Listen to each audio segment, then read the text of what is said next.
Okay, you've seen the title. These are the two highest-end 2020 flagships from OnePlus and Samsung. I've used both for a fair bit of time now, and today we're going to declare a Android smartphone king. Also, alongside this video, I've launched another one comparing the normal OnePlus 8 with Apple's iPhone 11, because that phone was basically built to be an iPhone killer. So after you've seen this one, then do check that one out too.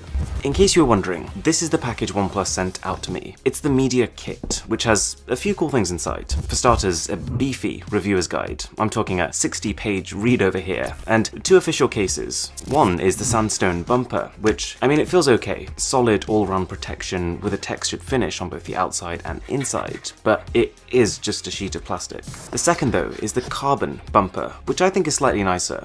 It's part TPU and part Kevlar. It still feels slim and light, but does have a nice matte finish on the outside, texture on the inside.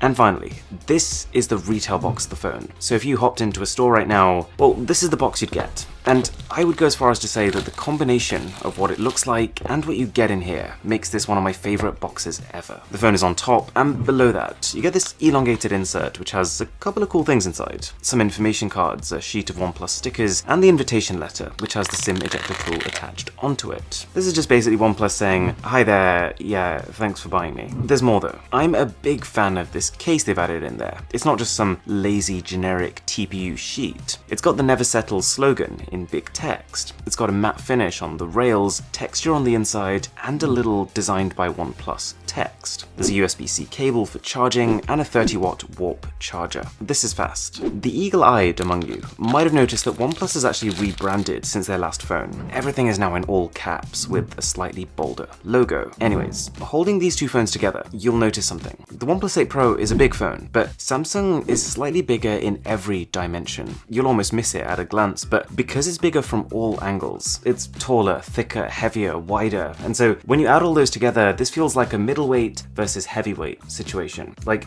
no one ever wants to drop their phone on their face when they're scrolling in bed at night, but I get the feeling that if you did do that with this phone, you'd be out for a few days. And as a result, almost by default, OnePlus is the more ergonomic, palm-friendly offering. But on top of that, its smaller dimensions are combined with a slightly curved back and a matte finish, if you go for the top-end model. This I'm a fan of. In the UK at least, the two colour options you get are glossy black and this greeny blue colour, bordering on being a little plain, but still, it's done well, and some colour is still better than no colour, like the Samsung, which comes in either black or this exciting grey colour. Oh yeah, and neither phone has a headphone jack, but OnePlus does have a dedicated slider for switching between ring, vibrate, and silent. The only real design negative for OnePlus is the enormous camera bump. It was pretty much my first observation when I took the phone out the box. But let's not forget, Samsung sticks out just as much, but it's wider too. If you're going to use a case, neither of these is a big deal, because they'll even out the back. But if you're going bare, the protrusions on either side are enough that you can't really use these phones sitting on a flat surface. Okay, anyways, the traditional OnePlus smartphone strategy has always been to cut a few corners, to make a phone that is nearly as good as the top-level flagship phones, but much cheaper. That's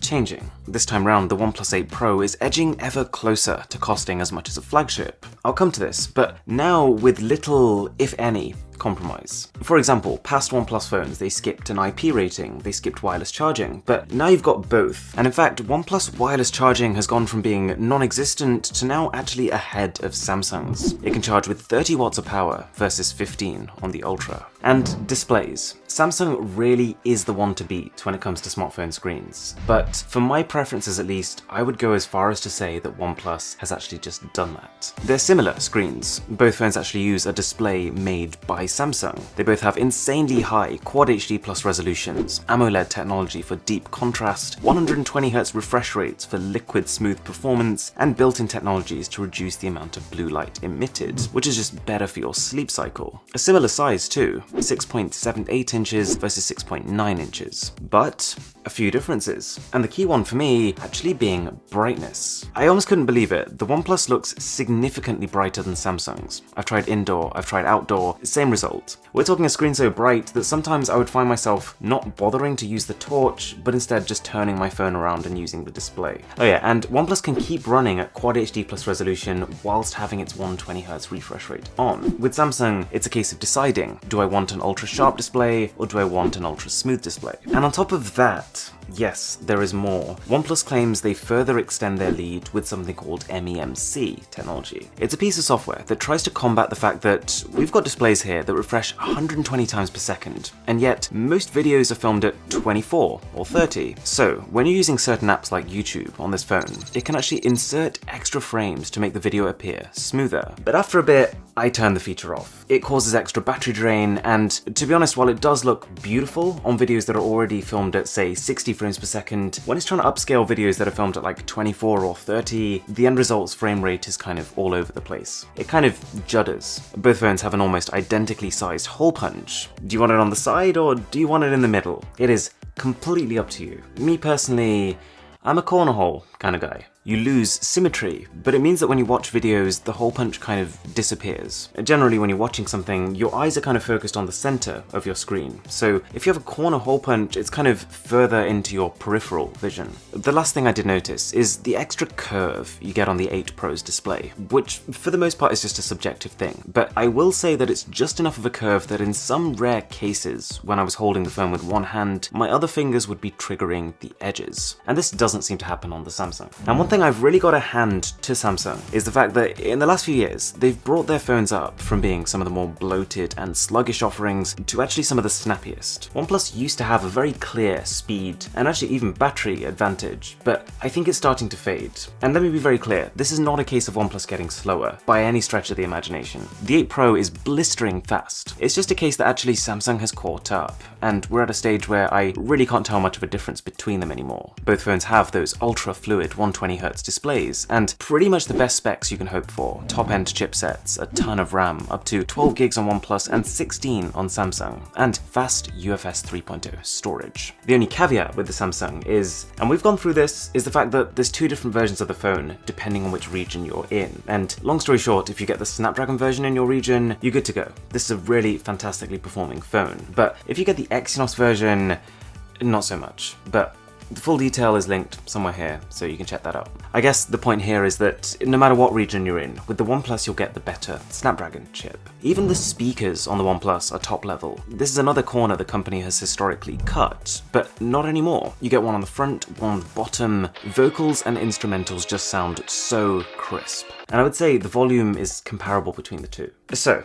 at this stage it's starting to seem a little bit like a home run for OnePlus. It seems as if it does pretty much everything the S20 Ultra does, but just at least as good or better, and it's far cheaper. So, does the S20 Ultra even have a place? Well, the one area where I can see OnePlus has saved some money versus Samsung is the camera system. And so while Samsung has a massive 108 megapixel main sensor, OnePlus has a smaller 48 megapixel one. It's a new sensor, it's an improvement from last gen, but not as good as Samsung's. Samsung has a high-resolution telephoto camera that can do 10 times hybrid zoom. OnePlus can do 3 times hybrid zoom. And they both have pretty comparable ultra-wide cameras. But this is where it gets weird. These are both quad camera systems. Samsung's fourth is a time-of-flight camera to detect depth, but OnePlus's fourth is something called a color filter camera, or in other words, a camera that can view the world in a slightly different way. And I'll give it this, it has been fun walking around and just seeing how different normal day-to-day objects look. But honestly, I have really tried to give this thing a chance, and I just don't get it. It doesn't make any sense to me.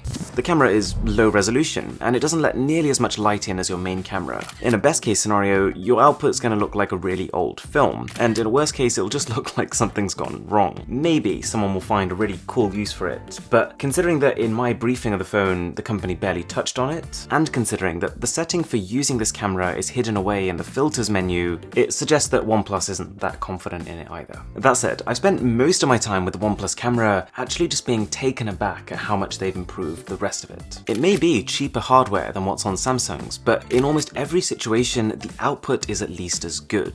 Past OnePlus phones had some potentially wonky color processing. None of that here. Photos look true to life and crispy, with nice depth of field thanks to a pretty large sensor. And video. The video colors and the dynamic range are stunning and lifelike. It feels like OnePlus has gone right back to the drawing board and built a completely new color processing algorithm that just works. My only current gripe is that while yes, that dynamic range is gorgeous, the focusing is not, or at least it isn't yet. And funnily enough, it just so happens that this is also an issue for Samsung, but detailed camera comparison coming very soon, so if you could subscribe for that, that would be amazing. A few final things to note. Both have in-display fingerprint scanners and dual SIM functionality, but with the Samsung, you can actually use one of those SIM card slots to double as extra expandable storage. I also slightly prefer the haptic engine on the Ultra, but you get good general vibration feedback on both, and in terms of charging speeds, you won't have a problem whichever way you turn here. The crucial factor here though is that it just so happens that Samsung's high-end is 50% more expensive than OnePlus's high-end. You are getting a more impressive spec sheet with the Samsung. You're getting those extreme numbers that you're paying for. Things like a 108 megapixel camera versus 48, a 5000 mAh battery versus 4510 on OnePlus, 16 gigs of RAM versus 12, and so on. But from my time with it, these extreme specifications don't really translate to an extreme experience. In its defense, I think the S20 Ultra gets more flack than it deserves. This is a beastly phone, providing you get the Snapdragon version, but I really think the only people it applies to are people who are really interested in the Galaxy S20, but who are willing to pay more. The Ultra looks really impressive next to Samsung's own lineup, where you can see side by side each extra thing you're getting for your money. That extra RAM, that bigger battery, that further zoom on your camera, it seems worth it. But when you kind of take the Galaxy S20 Ultra out of that context, when you pitch it against aggressively priced competition like this, I think the value proposition of the phone crumbles. And so I think it's pretty clear between the two, OnePlus wins. Don't forget to check out the video I made on the OnePlus 8 versus iPhone 11. I think it's really interesting. And with that being said, my name is Aaron, this is Mr. Who's the Boss, and I'll catch you in the next one.